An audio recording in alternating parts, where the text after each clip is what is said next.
Hoy estoy iniciando una miniserie titulada Ecos del Calvario y el propósito es rescatar algunas cosas que están ahí en los días del Calvario, personajes que están ahí alrededor y algunas de las cosas que Jesús enseñó en esos días, en los últimos días de su vida. Y vamos a iniciar con esto que Él enseñó. Ya lo encontró Mateo capítulo 12, para los que están tomando nota, son los versículos 41 y 42 de manera especial. Ahora, para entender el contexto, voy a leer desde el 38 y a fijarnos especialmente versículos 41 y 42. Dice la palabra de Dios: Entonces respondieron algunos de los escribas y de los fariseos diciendo: Maestro, deseamos ver de ti señal. Él respondió y les dijo: La generación mala y adúltera demanda señal, pero señal no le será dada, sino la señal del profeta Jonás. Porque como estuvo Jonás en el vientre del gran pez 3 días y 3 noches, así estará el Hijo del Hombre en el corazón de la tierra 3 días y 3 noches. Si usted se acuerda, vimos esto recientemente, pero los versículos que siguen ahí nos vamos a centrar. Lea conmigo, por favor, el 41. Pepe, ¿puede apagar por favor? 41 y 42, lea conmigo, por favor. Los hombres de Nínive se levantarán en el juicio con esta generación y la condenarán, porque ellos se arrepintieron a la predicación de Jonás. Y he aquí más que Jonás en este lugar. La reina del sur se levantará en el juicio con esta generación y la condenará, porque ella vino de los fines de la tierra para oír la sabiduría de Salomón. Y he aquí más que Salomón en este lugar. Otra vez, lea conmigo 41 y 42. Los hombres de Nínive se levantarán en el juicio con esta generación y la condenarán, porque ellos se arrepintieron a la predicación de Jonás. Y he aquí más que Jonás en este lugar. La reina del sur se levantará en el juicio con esta generación y la condenará, porque ella vino de los fines de la tierra para oír la sabiduría de Salomón. Y he aquí más que Salomón en este lugar. Dos propósitos tiene la predicación del Evangelio. Dos propósitos básicos. Hay más, pero dos propósitos básicos.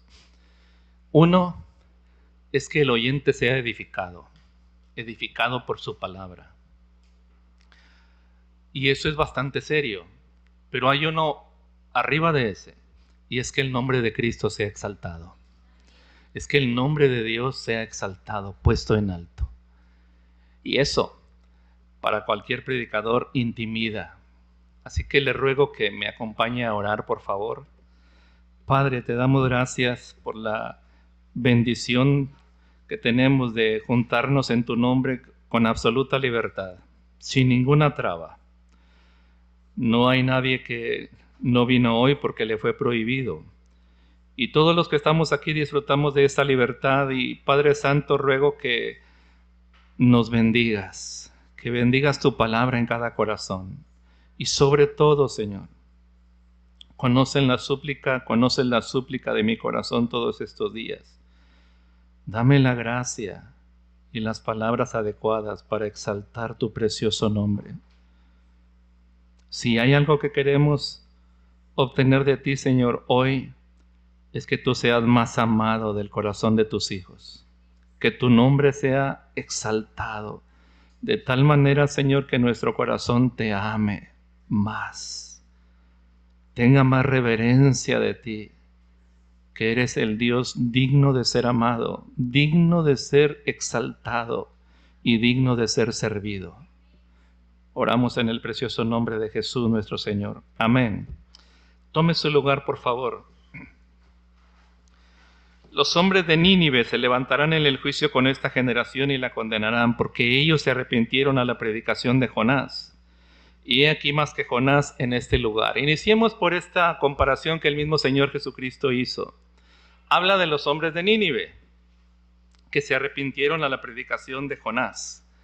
Así que yo supongo que todos los que estamos aquí, si no todos, la mayoría, eso espero, hayamos leído el libro de Jonás. ¿Sí? ¿Puedo ver sus manos, por favor? Ok. Si usted no lo ha leído, Bueno, léalo en casa, por favor, para que lo entiendan mejor, porque no voy a poder detenerme tanto en leer. Imagínense todo el libro de Jonás y todo el pasaje de Crónicas donde habla de la reina de Saba. Así que iniciemos con el profeta Jonás y vamos a ver tres cosas de él. Uno, vamos a considerarlo a él, el profeta Jonás. Dos, su mensaje, la predicación de Jonás.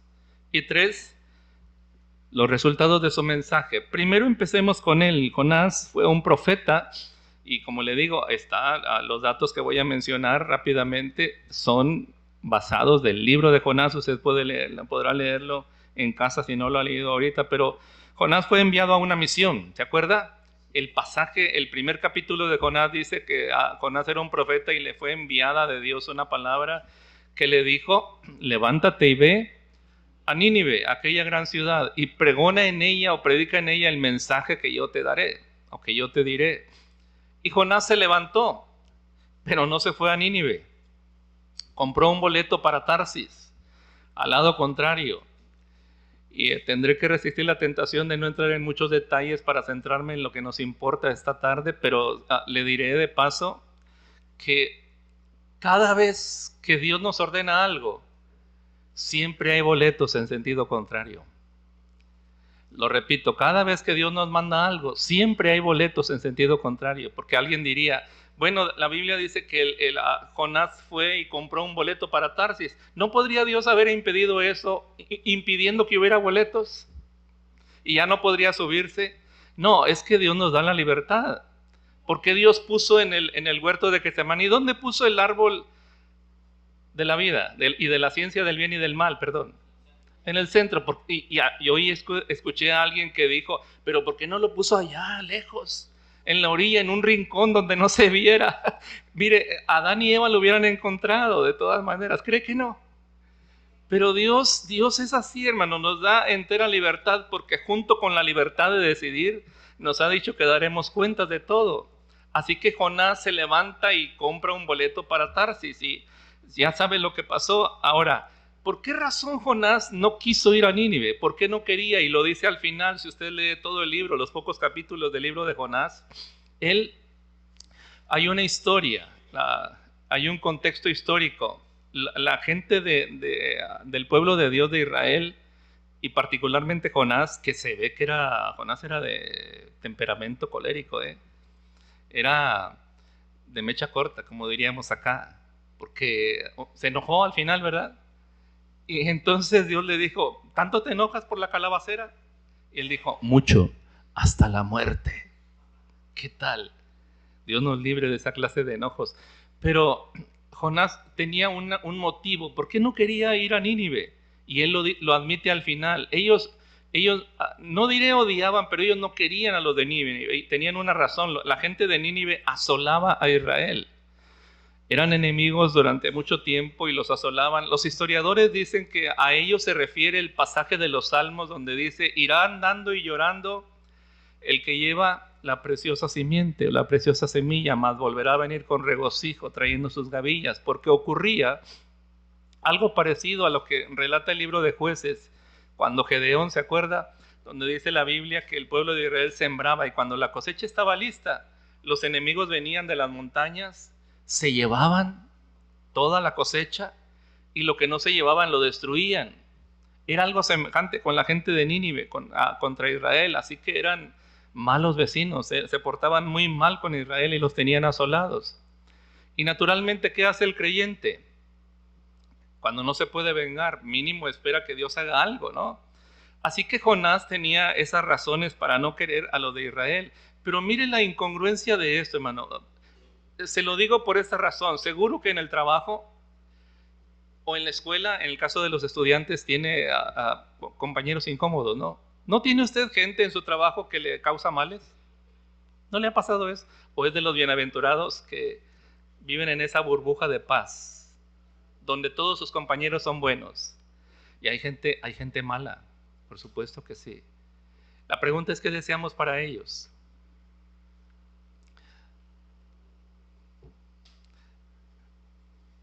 Ese silencio asusta. ¿Qué deseamos para ellos? Esperaba la respuesta cristiana, que, que no salió de sus labios. Ah, ah, pero mínimo esperaba que dijeran que Dios los salve, que los transforme o algo. El problema es que no oramos por ellos. Y normalmente lo que yo escucho que oramos, Señor, llévatelos a otra parte, por favor. No estoy hablando del infierno ni del fuego, estoy hablando otro lugar de trabajo, por favor, compórtate, estás ahí junto a la cámara, se oye todo. Pero mire, hermanos, lo cierto es que Jonás no quería a la gente de Nínive.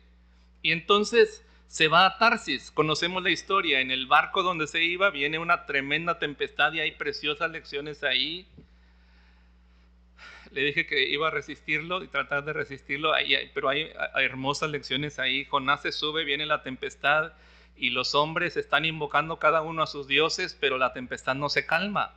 Hasta que el capitán va y ve que está Jonás dormido y le dice, levántate dormilón, clama a tu Dios. Y entonces averiguan quién es Jonás, de dónde viene, por qué la tempestad. Hay una lección ahí. Cuidado en el barco donde te subas, no te subas con gente que está huyendo de Dios, porque la tempestad también te puede alcanzar a ti. Así que tenga cuidado con eso. Pero el punto aquí es que Jonás admite que está huyendo de Dios. Incluso, si usted lee despacio, no lo voy a hacer ahora, por lo que ya dije, si usted lee despacio se va a dar cuenta que él les dijo, ellos le preguntan, ¿qué haremos entonces para que se calme la tempestad? Porque siendo marineros expertos no podían, ellos pensaron que no iban a sobrevivir, ¿qué haremos? Y él les dice, arrójenme al mar y la tempestad se va a quietar. Y ellos no lo hicieron, trataron de hacer otras cosas, pero el mar se embravecía aún más, hasta que por fin lo arrojan, habiéndole dicho a Dios, no nos tomes en cuenta esto. Así que resultaron mejores que Jonás en ese sentido. Lo echan al mar, Dios preparó un gran pez que traga a Jonás, y en el vientre del pez, donde estuvo 3 días y 3 noches, tuvo suficiente tiempo para arrepentirse. Y vaya que sí, él pensó que moriría ahí. Así que le pide misericordia a Dios, y el Dios nuestro, que es un Dios maravilloso, Dios bueno y perdonador, que siempre da a los suyos una segunda oportunidad, le dio una oportunidad a Jonás y el pez lo escupió en tierra. No me pregunte si fue en Nínive o en otra parte, porque el pasaje no dice, estaríamos adivinando, pero lo escupió en tierra, que era lo importante para Jonás. Y vino la orden, segunda ocasión, y Jonás entonces fue a Nínive para predicar. Ahora, que Jonás fue enviado, y fue un mal enviado, fue un enviado que no quiso ir, nos hace pensar en Jesús, porque dése cuenta de esto. Jesús puso la comparación entre él y Jonás, ¿verdad? Los hombres de Nínive se levantarán contra esta generación y la condenarán, porque ellos, ¿qué? Se arrepintieron a la predicación de Jonás, y he aquí más que Jonás en este lugar. Así que si Jesús los compara, tendremos que compararlos. Lo compara también con la reina del sur. Pero ahorita estamos con Jonás, y entonces Jonás es enviado y no hace caso. Ahora, Jesús también fue enviado.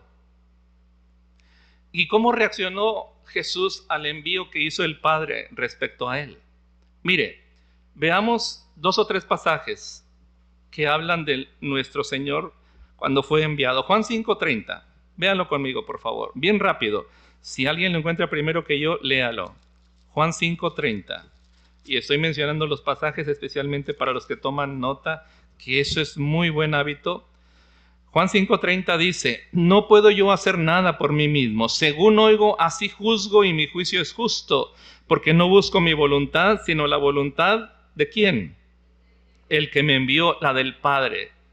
El Padre lo envió, y él vino e hizo la voluntad del Padre, aunque la voluntad era tremendamente dolorosa, como se vio en el huerto de Getsemaní cuando estuvo luchando por su vida.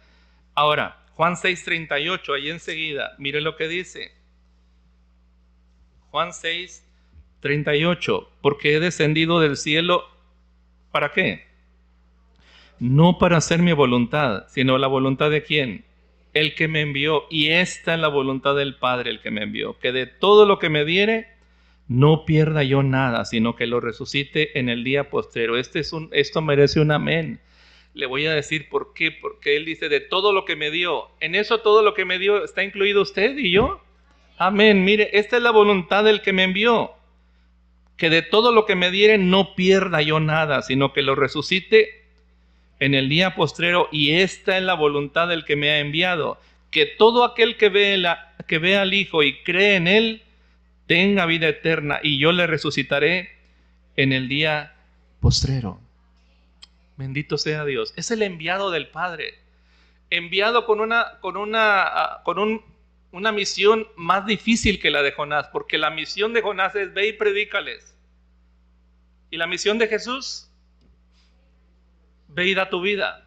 Ve y predícalos y al final te van a matar. ¿O será que lo tomó desprevenido a Jesús? Cuando Él fue enviado, ¿sabía que iba a morir? Claro que lo sabía, hermanos. Cuando Él nació, el ángel le dijo a María, una espada traspasará tu alma. Ella le enseñó a Jesús y Él sabía cómo iba a terminar la historia de la redención, pero Él fue enviado, insisto, con una misión más cruenta, más terrible, más difícil que la de Jonás, pero Él obedeció. Él dijo, no vine para hacer mi voluntad, sino la voluntad del que me envió, la del Padre. Mire cómo dice Juan 20:21. Juan 20:21. Entonces Jesús les dijo otra vez, paz a vosotros, como me envió el Padre, así también yo os envío. Que Él fue enviado del Padre con una misión, se repite muchas veces en la Escritura, así que dejemos el Evangelio y vaya conmigo a Gálatas 4:4, por favor. Gálatas 4:4. Dice, pero venido el cumplimiento del tiempo, Dios, ¿qué hizo? Envió a su Hijo, nacido de mujer y nacido bajo la ley. ¿Para qué? Verso 5, para que redimiese a los que estaban bajo la ley, a fin de que recibiésemos la adopción de hijos. Cuando vino el cumplimiento del tiempo, Dios envió a su Hijo, nacido de mujer y nacido bajo la ley, y lo envió con un propósito eterno. El Padre sabía, el Espíritu Santo sabía y Jesús lo sabía cómo iba a terminar todo, pero Él no tomó un barco para otro lado, hermano, ni rehusó morir, no lo hizo. Ese enviado era diferente que Jonás. Por eso Él dijo, he aquí más que Jonás en este lugar, y se levantarán los habitantes de Nínive. ¿Sabe también por qué? Antes que le explique por qué, ¿se recuerda de aquel ciego a quien Jesús, el hombre estaba ciego y Jesús untó con lodo sus ojos y lo envió y le dijo, ve y lávate? ¿Dónde? En el estanque de Siloé. Y regresó viendo. ¿Sabe qué significa Siloé? Enviado. Eso significa. Capítulo 9 de Juan. Regrese conmigo por favor allá. Juan capítulo 9. Hay una simbología hermosa ahí. San Juan capítulo 9. Del verso 1, al pasar Jesús vio a un hombre ciego de nacimiento y le preguntaron sus discípulos diciendo, Rabí, ¿quién pecó, este o sus padres, para que haya nacido ciego? Respondió Jesús, no es que pecó este ni sus padres, sino para que las obras de Dios se manifiesten en él. Me es necesario hacer las obras del que me envió, entre tanto que el día dura. La noche viene cuando nadie puede trabajar. Entre tanto que estoy en el mundo, luz soy del mundo. Dicho esto, escupió en tierra e hizo lodo con la saliva y untó con el lodo los ojos del ciego. Y le dijo, ve a lavarte. ¿Dónde? Que traducido es enviado. Fue entonces y se lavó y regresó viendo. Hay una simbología hermosa, le decía ahí. ¿Dónde es que este hombre se lavó? En el estanque de Siloé. Siloé es enviado. ¿A quién se refiere entonces el estanque de Siloé? A Jesús, el enviado. Porque es en su sangre preciosa que nuestros pecados son lavados, hermano. Y la sangre de Jesucristo, su Hijo, nos limpia de todo pecado. El libro de Apocalipsis dice de los redimidos que van a cantar un cántico nuevo por toda la eternidad. Y se refiere a ellos diciendo que están vestidos de vestiduras blancas. ¿De dónde blancas? Dice, ellos las han emblanquecido en la sangre del Cordero. Es en Él que nos lava y nos limpia de todo pecado. Es que Él lo prometió. en Isaías, ¿se acuerda lo que dice? Si vuestros pecados fueren como la grana, como la nieve serán emblanquecidos. Y esa figura de Apocalipsis de que están vestidos con vestiduras blancas es porque fueron lavadas en la sangre del Cordero. Así que cuando el ciego va y se lava en el estanque de Siloé, la simbología es que cada uno cuando va y se lava en Jesús, que es el enviado, no solo recibe limpieza, pero recobra la vista. Éramos ciegos, ¿no dice la Biblia? En el libro de Apocalipsis dice de algunos, y tú no sabes, tú dices yo soy rico, me he enriquecido y de ninguna cosa tengo necesidad, y no sabes que eres miserable y pobre y ciego y desnudo. Eso éramos antes, hermano. No veíamos. Dice la Biblia, el que no tiene estas cosas es ciego. Tiene la vista muy corta, es ciego, habiendo olvidado la purificación de sus pecados. Es por la gracia de Él que somos salvos y que nos abre los ojos. Dice la Biblia que el que no conoce el Evangelio es como si tiene un velo. Porque el Dios de este siglo, ¿qué hizo? Cegó el entendimiento de los incrédulos para que no le resplandezca la luz del Evangelio de Cristo Jesús. Es en Él que recibimos la vista. Es en Él que podemos ver. Le preguntaron a este hombre, ¿tú qué dices de Él? Y él dijo, yo no lo sé. No sé si es profeta o no. Una cosa sé. Antes era ciego y ahora veo. Eso es lo que podemos decir, hermano. Yo sé que era ciego y ahora veo. ¿Cómo percibíamos antes los asuntos de la vida eterna, de la salvación? El otro día, mi esposa y yo fuimos a un lugar, no le diré dónde, pero fuimos a un lugar y estaba ahí la familia dentro de la casa y apreciamos a la familia. No es gente de la iglesia, para que no esté ahí pensando, ¿verdad? ¿De quién hablará el pastor? No. Ni es gente de la iglesia, pero apreciamos a la familia. Y cuando llegamos, una de las muchachas de la familia estaba sentada afuera y nos recibió, nos atendió un momento y nos fuimos.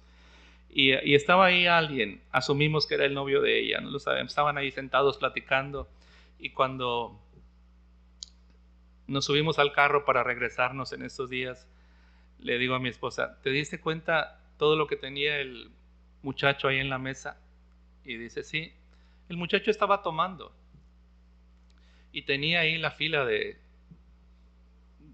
botes de cerveza que le estaban esperando. Y entonces, como apreciamos a la familia y apreciamos a la muchacha, le digo, ¿qué le espera a esta muchacha con un futuro así? ¿Se dará cuenta de lo que le espera? Con alguien que mientras están ahí juntos está metido en su celular y con las cervezas mientras la pobre muchacha ilusionada está viéndolo. ¿Avisora el futuro? Probablemente no. Y cuando alguien no conoce del Señor y los caminos de Dios, ¿qué otro futuro piensa que puede elegir sin Cristo? Ese es el problema, hermano, lo que éramos antes. Por eso la Biblia dice que cuando Él nos rescató, que cuando Él nos llamó, ¿de dónde? De las tinieblas a su luz admirable. Un mundo nuevo en Cristo Jesús. Bendito sea Dios por nuestros muchachos que tienen otra opción de fijarse dónde escoger. Alguien que conozca a Cristo, alguien que tenga el temor de Dios en su corazón, alguien con que pueda andar el resto de su vida amando a Cristo sobre todo. Andarán dos juntos si no estuvieran de acuerdo, dice la palabra de Dios, pero puede encontrar. Y probablemente no nos damos cuenta de ese problema si no compartimos el Evangelio con otras personas, pero la gente en el mundo, hermanos, parece que como si no tuvieran otra opción. Es que no la tienen. ¿Dónde van a encontrar? Recuerdo a mi hermana mayor, que hace años su hija mayor, a quien crió con tanta devoción, con tanto cuidado, con tanto cariño, y entonces la muchacha un día se enamoró, mi sobrina, un día se enamoró y se casó, y le fue, pero terriblemente, y le sigue yendo. Y entonces, pero recuerdo a mi hermana cuando ella se casó que dice, lo encontró en un antro. ¿qué cosa buena vas a sacar de un antro? Esa fue la dura realidad. Pero el punto aquí es, hermanos, sin Cristo, lejos de Él, como dice el libro de Efesios, ajenos a la vida de Dios. Andábamos siguiendo la corriente de este mundo antes de conocerle, ¿verdad? Como lo describe el libro de Efesios. Ajenos a los pactos de la promesa, sin esperanza y sin Dios en el mundo. ¿Qué esperanza habría para nosotros? Y habríamos terminado igual o peor, hermano. Pero dice el libro de Efesios, pero Dios, ese pero maravilloso, pero Dios que es rico en misericordia por su gran amor con que nos amó, nos dio vida juntamente con Cristo y junto con Él nos resucitó. Nos dio esperanza, nos dio otro estilo de vida. Así que eso fue causado por Cristo, quien vino a este mundo. Él, dice la Biblia, el Hijo del Hombre vino a buscar y a salvar lo que se había perdido. Este enviado celestial fue diferente que Jonás. Amén. Este enviado vino a morir y no estimó el ser igual a Dios como cosa a que aferrarse. Se despojó a sí mismo y se hizo obediente hasta la muerte y muerte de cruz. Por lo cual, Dios también lo exaltó hasta lo sumo y le dio un nombre que es sobre todo nombre, para que en el nombre de Jesús se doble toda rodilla de los que están en los cielos y en la tierra y debajo de la tierra, y toda lengua confiese que Jesucristo es el Señor, para gloria de Dios Padre. Esa bendición tan tremenda nos trajo el enviado de Dios, Jesucristo. Pensemos un momento en el mensaje. Este fue el mensaje más corto de la historia. 8 palabras. 8 palabras. Cuéntelas conmigo. De aquí a 40 días, Nínive será destruida. ¿Quiere repetirlo conmigo? De aquí a 40 días, Nínive será destruida. El mensaje más corto. Piensa en el mensaje, porque Jesús lo mencionó. Los de Nínive se arrepintieron a la predicación de Jonás. ¿Cuál fue la predicación?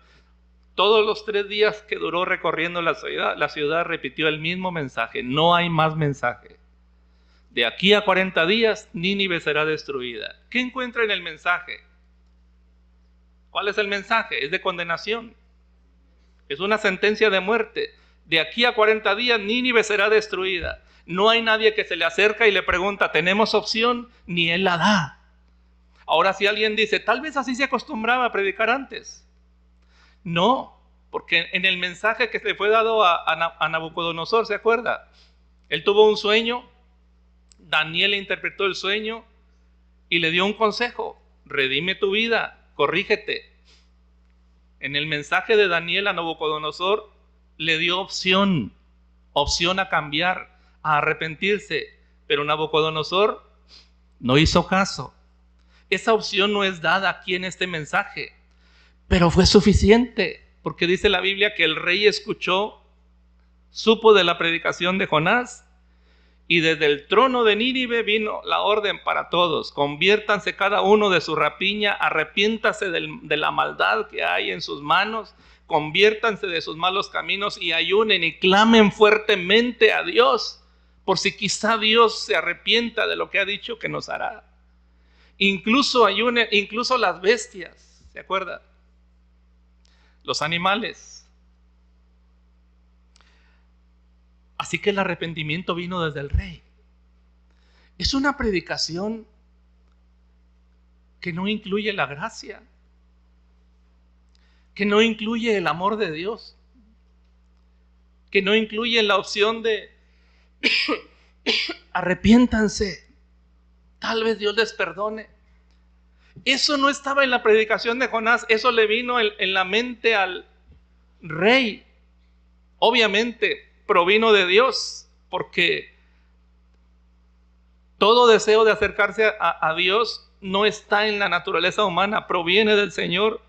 Y entonces se arrepintieron, y dice la Biblia, y vio Dios lo que hicieron los de Nínive, que se arrepintieron, y él se arrepintió de lo que dijo que iba a hacerles y no lo hizo. Esa fue la predicación de Jonás, que no incluye el arrepentimiento para tener posibilidad. Y entonces Dios no lo destruyó. ¿Cuál fue el resultado? Los habitantes de Nínive se arrepintieron, y Dios por lo tanto los perdonó y suspendió su determinación de destruirlos. Y Jonás se enojó. Esta fue la predicación más exitosa de la historia, hermano. Porque Nínive, dice el libro, tenía 120,000 habitantes.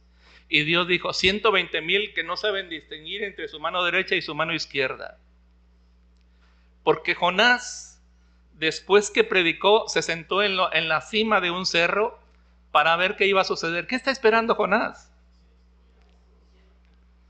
Está esperando que el mensaje se cumpla. Y el sol le pegaba ahí fuerte en el día. Así que Dios hizo que brotara una calabacera y le daba sombra. Y Jonás se alegró por la sombra. Pero vino un gusano. Vino un gusano, porque el Dios soberano se encarga de los detalles, hermano. Qué maravilla, ¿no? Se encarga hasta de que un gusano salga. Y el gusano hizo su labor y la calabacera se secó. Y entonces le pegaba el sol a Jonás y ya no tuvo protección. Y se enojó tanto porque ya no tenía la sombra y vio que la destrucción no llegaba. Mire, y Dios viendo su enojo le dijo, Jonás, ¿tanto te enojas? ¿Haces bien en enojarte? Y Jonás dijo, sí, hasta la muerte.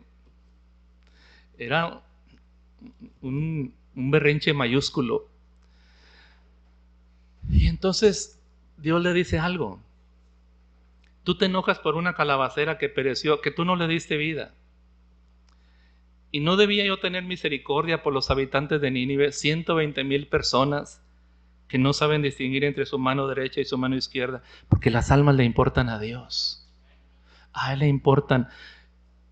Por lo que se ve en el libro, a Jonás no le importaba eso. Él tenía el pensamiento de algunos, son malos con nosotros, son malos conmigo, entonces que les vaya mal. Que les vaya mal. Y cuando no sucede, Jonás se enoja. Es el primer caso que uno lee en la historia de un predicador que predica un mensaje tan corto y todos se convierten y él se enoja. Pero eso nos muestra lo que había en el corazón de Jonás. ¿Por qué cree que la Biblia no dice Jonás se va a levantar en el juicio contra ustedes? No habla de Jonás. Los habitantes de Nínive se van a levantar en el juicio contra esta generación.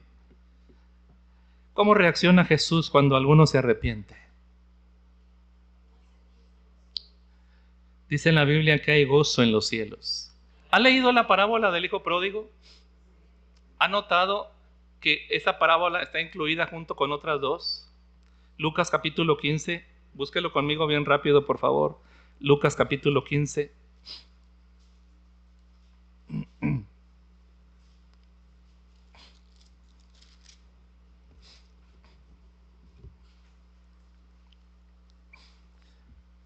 Lucas capítulo 15. Se acercaban a Jesús todos los publicanos y pecadores para oírle. Y los fariseos y los escribas murmuraban diciendo, a los pecadores recibe y con ellos come. Bendito sea su nombre, hermano. Él vino a los pecadores como usted y como yo. Si no fuera por eso ni estaríamos aquí. Entonces él le refirió esta parábola diciendo, ¿qué hombre de vosotros teniendo 100 ovejas?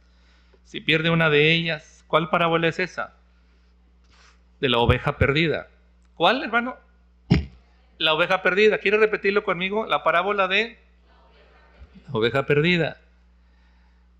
Y entonces no deja las 99 en el desierto y va tras la que se perdió hasta encontrarla. Y cuando la encuentra, si tiene con qué subrayar, cuando la encuentra la pone en sus hombros gozoso. Subraya esa palabra, gozoso. Y al llegar a casa reúne a sus amigos y vecinos diciéndoles, otra vez subraye, gozaos conmigo porque he encontrado mi oveja que se había perdido. Primer parábola, la oveja perdida. Luego dice el versículo 7, os digo que así habrá más gozo, subraye otra vez, gozo en el cielo por un pecador que se arrepiente que por 99 justos que no necesitan de arrepentimiento. Ahora, escuche bien. Dice el pasaje que así habrá más gozo en el cielo. ¿A quién se refiere? ¿Quién se gozará en el cielo? ¿Ah? Dios. ¿Y los ángeles están ahí como Jonás? ¿Por qué los salvaste si son tan malos? No, hay una fiesta tremenda en el cielo, hermano. Bendito sea su nombre. Dios se regocija y causa el gozo de sus ángeles. 3 veces en una sola parábola tan corta como esta está la palabra gozo. Y regocijados conmigo. Así habrá más gozo en el cielo por un pecador que se arrepiente. Mire, por uno. En Nínive se arrepintieron 120,000. Como los que hay en Monclova. ¿Cuántos somos acá en Monclova? No lo sé. Pero había un gozo tremendo. Es mayor el gozo, dice, que por 99 justos que no necesitan de arrepentimiento. Segunda parábola. ¿O qué mujer que tiene 10 dracmas, si pierde una dracma, no enciende la lámpara y barre la casa y busca con diligencia hasta encontrarla? Y cuando la encuentra, reúne a sus amigas y vecinas diciendo: gozaos conmigo porque he encontrado la dracma que se había perdido. Era una moneda. Ahora, si usted dice, pero por una moneda hacer fiesta, bueno, es que no era cualquier moneda. Una dracma era una moneda que equivalía al salario diario de un trabajador. ¿Cuánto gana un trabajador? ¿Cuál es el salario mínimo de un trabajador hoy? ¿200 pesos? ¿O 300? No lo sé. Casi 300, ok. Piense en una moneda de 300. Ahora, sé que de repente si usted tiene más dinero en la bolsa dirá: poca cosa. Pero ¿qué tal cuando no tiene nada? ¿Le pasó alguna vez que no tenía nada y de repente ahí como le ha pasado a mi esposa tantas veces, iba a decir en el pantalón del marido, pero no, en un saco, en una bolsa o en alguna parte, encontró un billete? ¿Qué tal cuando no tienes nada? Y esta mujer, ¿por qué está barriendo la casa hasta encontrarla? ¿Por qué cree? Porque es su situación, hermano. No tiene. Entonces encuentra la moneda y dice: gozaos conmigo. Junta a sus vecinas. Reúne a sus amigas y vecinas diciendo: gozaos conmigo porque he encontrado la dracma que había perdido. Y otra vez subraya ahí: gozaos conmigo. Así os digo que hay gozo delante de los ángeles de Dios por un pecador que se arrepiente. Otra vez, la nota distintiva es el gozo. El gozo. Así que primero fue la oveja perdida y aquí es la moneda perdida. Tercero, el hijo pródigo, que bien podría ser la parábola del hijo perdido, porque estaba perdido. Usted conoce toda la historia, no la voy a leer toda, pero la parte final dice que el papá hizo una fiesta, mandó matar el becerro gordo y hubo danzas y música que escuchó el hermano mayor y se enojó. Versículo, los últimos versículos, permítame.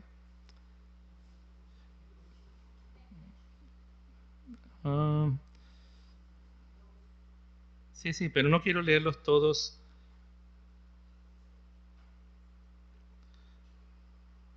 Aquí están, voy a leer desde el 32, perdón. Mas era necesario, ¿qué? Hacer fiesta, ¿y qué más? Y regocijarnos, porque tu hermano era muerto y ha revivido, se había perdido y es hallado. Era necesario hacer fiesta, ¿y qué más? Regocijarnos. La pregunta que le hice inicialmente antes de leer estas 3 parábolas, que tienen un solo sentido: la parábola de la oveja perdida, de la moneda perdida y del hijo perdido. La pregunta fue: ¿cómo reacciona Dios cuando alguien se arrepiente? Con gozo, con tremendo gozo. Así que, primero, Jonás como enviado, nada que ver con Jesús. Una tremenda diferencia. El mensaje de Jonás,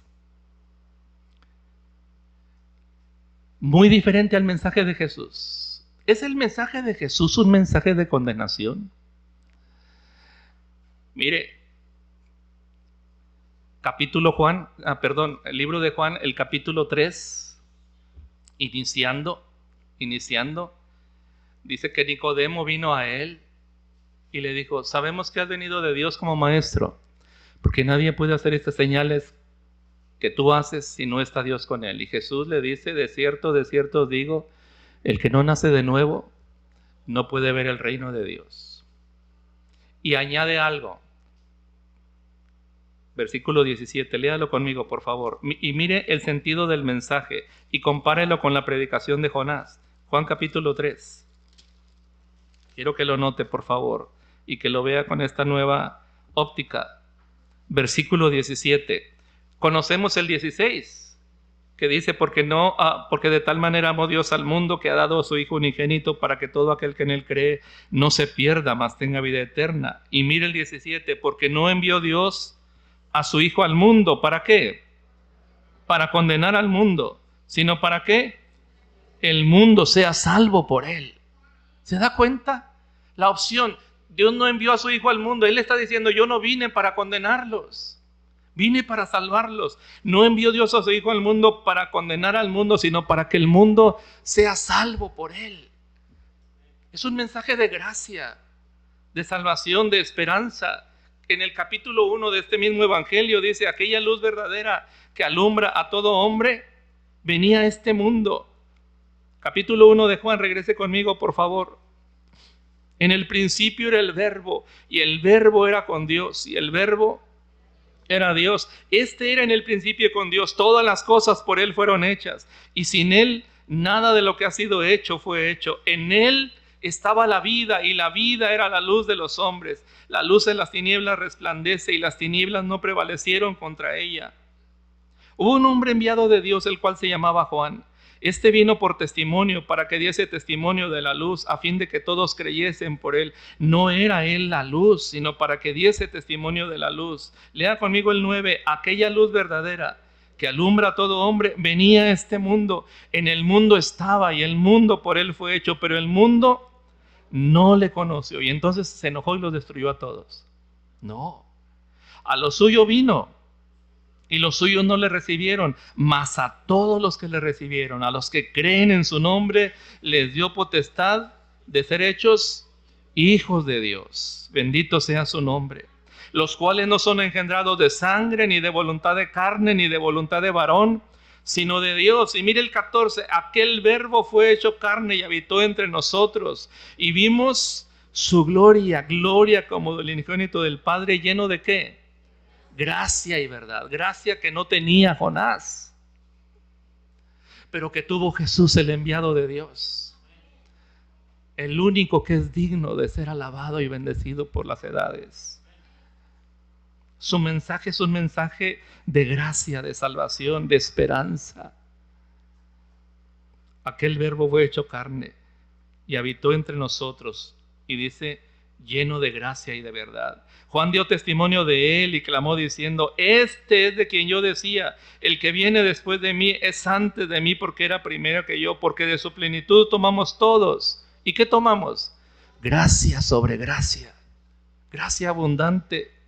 Pues la ley por medio de Moisés fue dada, verso 18, pero la gracia y la verdad vinieron por medio de Jesucristo. Bendito sea su nombre. La gracia y la verdad vinieron por él, no por Jonás, sino por medio de Jesucristo. Trajo un mensaje de gracia. Por eso, hermanos, por su abundante gracia, es que usted lo ve inclinado escribiendo en tierra, mientras la multitud intenta convencerlo de que la mujer adúltera sea apedreada hasta morir. Y Jesús se levanta y le dice, el que esté limpio de pecado, sea el primero en arrojar la piedra contra ella. Y ellos, acusados de su conciencia, se van uno por uno, empezando del más viejo. Tal vez tenía más pecados acumulados. El que esté limpio. Entonces se van yendo uno por uno, y Jesús se dirige a ella, que era culpable. ¿No era culpable ella? Sí. También había otro culpable, pero no estaba ahí. Y si alguien dirá, pero eso no es justo. Sí, no es justo, pero esta culpable que estaba ahí alcanzó gracia. El otro no. ¿Se da cuenta? Así que solo se voltea a ella y le dice, mujer, ¿dónde están los que te condenaban? ¿Ninguno te condenó? No, Señor. ¿Por qué no la condenaron? Porque ellos también eran culpables. Pero Jesús era inocente. ¿Él podía condenarla? Podía, pero no lo hizo. Ni yo te condeno, vete y no peques más. Él es el que era capaz, hermanos, de voltear y ver que una mujer enferma, impura, lo tocaba de sus vestidos y no debió hacerlo porque quebrantó la ley. Y es capaz de voltear y decirle: tu fe te ha salvado, hija, ve en paz y sé libre de tu azote. Es capaz de decirle a la mujer samaritana, una mujer de mala fama, es capaz de darle el agua que sacia la sed del corazón y la transforma en ese precioso encuentro en el pozo de Jacob. Hasta entonces se entiende, hasta el final de la historia de Juan capítulo 4, se entiende por qué al inicio del capítulo 4 dice: le era necesario pasar por Samaria. No sabían por qué. Jesús sí sabía que había una mujer con el corazón vacío, pero buscando llenarlo. Y Jesús le dijo: si tú conocieras quién es el que te pide beber, tú le pedirías agua viva.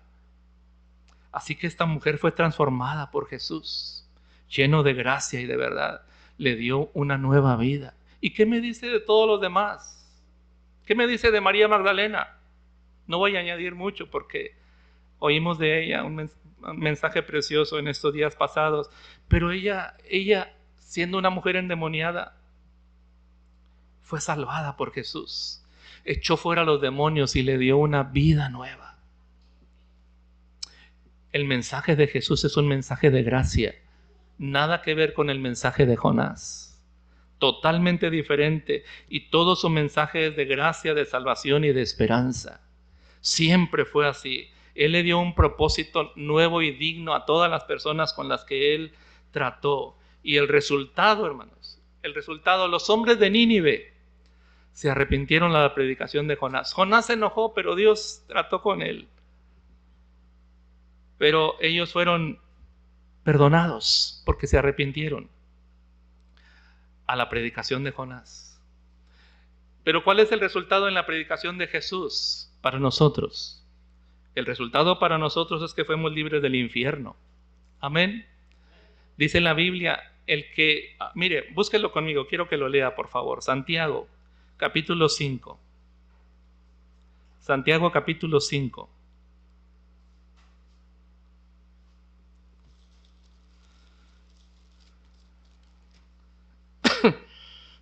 Versículos 19 y 20. Santiago 5, 19 y 20. Hermanos, si alguno de entre vosotros se ha extraviado de la verdad y alguno le hace volver, sepa que el que haga volver al pecador del error de su camino, ¿qué hace? Salvará de muerte un alma y cubrirá multitud de pecados. Eso es lo que pasó cuando alguien nos predicó del Evangelio. Fuimos libres de la condenación del infierno. Dice el apóstol Pedro en 1 de Pedro 2, 9 y 10 que fuimos llamados, sacados de las tinieblas a su luz admirable. Y el libro de Efesios dice que estábamos muertos en delitos y pecados. Mire, vaya conmigo al libro de Efesios, por favor.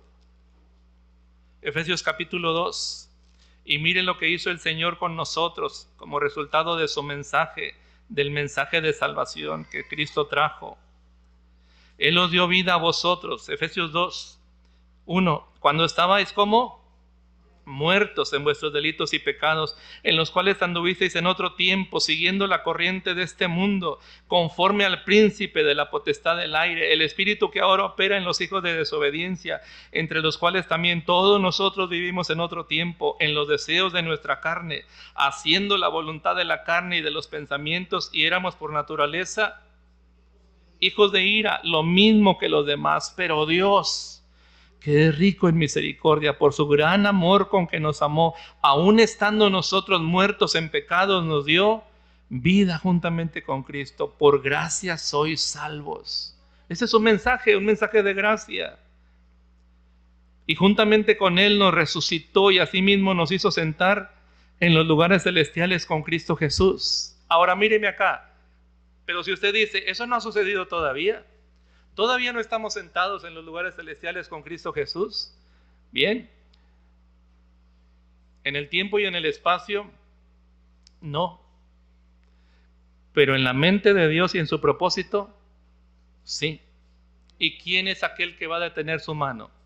¿Y quién es aquel que lo va a estorbar? ¿Y quién es aquel que le va a decir, Dios, sé que tienes este propósito con estas personas, pero no lo vas a lograr. ¿Quién se va a atrever a eso? Si Dios es por nosotros, ¿quién contra nosotros? El que no escatimó a su propio Hijo, sino que lo entregó por todos nosotros, ¿cómo no nos dará con Él también todas las cosas? Ese es el resultado de su mensaje, de su gracia para con nosotros. Y mire lo que dice versículo 11 de Efesios 2, por tanto acordaos que en otro tiempo vosotros los gentiles en cuanto a la carne, verso 12, en aquel tiempo estabais sin Cristo, alejados de la ciudadanía de Israel y ajenos a los pactos de la promesa, sin esperanza y sin Dios en el mundo. Pero ahora en Cristo Jesús, vosotros que en otro tiempo estabais lejos, habéis sido hechos cercanos. ¿Cómo? Por la sangre de Cristo. Bendito sea su nombre. Verso 19. Así que ya no sois extranjeros ni advenedizos, sino conciudadanos de los santos y miembros de la familia de Dios. Coherederos juntamente con Cristo, hermanos. Y no se avergüenza de llamarnos hermanos. Puede encontrar gracia mayor. No existe una gracia mayor, hermano. Eso es lo que hizo Él con nosotros cuando estábamos muertos en delitos y pecados, sin ningún mérito de nuestra parte. Todo por gracia. Las salvaciones de Jehová. Nos hizo libres de condenación. Romanos 8:1 dice, ahora pues, ninguna condenación hay para los que están en Cristo Jesús. Ninguna condenación. Nos hizo libres, completamente libres. Juan 8:32 dice, si el Hijo os libertare, seréis verdaderamente libres. Conoceréis la verdad y la verdad os hará libres. Nacimos de nuevo a una vida eterna, hermano. Es lo que dice Juan 3:16 y también 2 Corintios 5:17 que dice,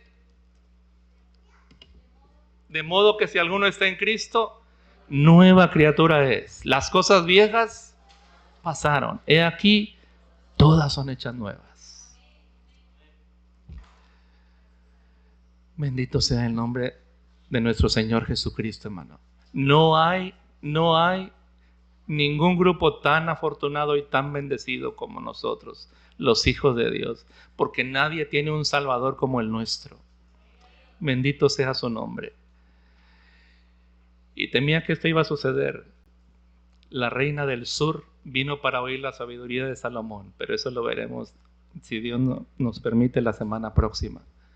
Pero mire por qué Jesús comparó y dijo, los hombres de Nínive se levantarán en el juicio contra esta generación y la condenarán, porque ellos se arrepintieron a la predicación de Jonás.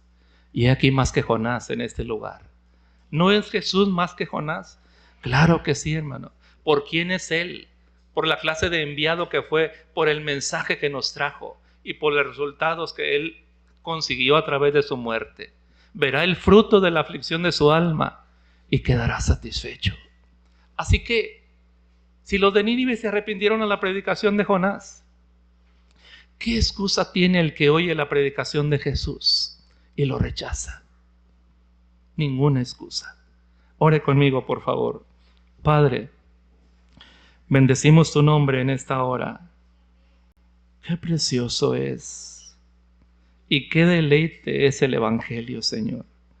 Y meditar en las grandezas de tu amor, de tu gracia sobre nosotros, de tu llamado, de la clase de enviado que fuiste tú, Señor Jesús, obediente hasta la muerte y muerte de cruz. No tenemos más que gratitud contigo, Señor. Digno de ser amado, digno de ser creído y digno de ser servido. Así permítenos avanzar hasta el día que nos llames a tu presencia o vengas por nosotros. Y así como está usted en su lugar, le hago una invitación. Si el Espíritu de Dios ha hablado a su corazón en alguna área, escúchelo. No endurezca su corazón. Si tiene algo de lo que arrepentirse, arrepiéntase. Si tiene algo en lo que usted necesita arreglar cuentas con Dios, arréglelas. No vaya a ser que los habitantes de Nínive se levanten y le señalen también a usted en aquel día. Padre, hemos compartido tu palabra. Permite que sea una semilla que cae en buena tierra y lleva fruto para tu gloria. En el precioso nombre de Jesús. Amén.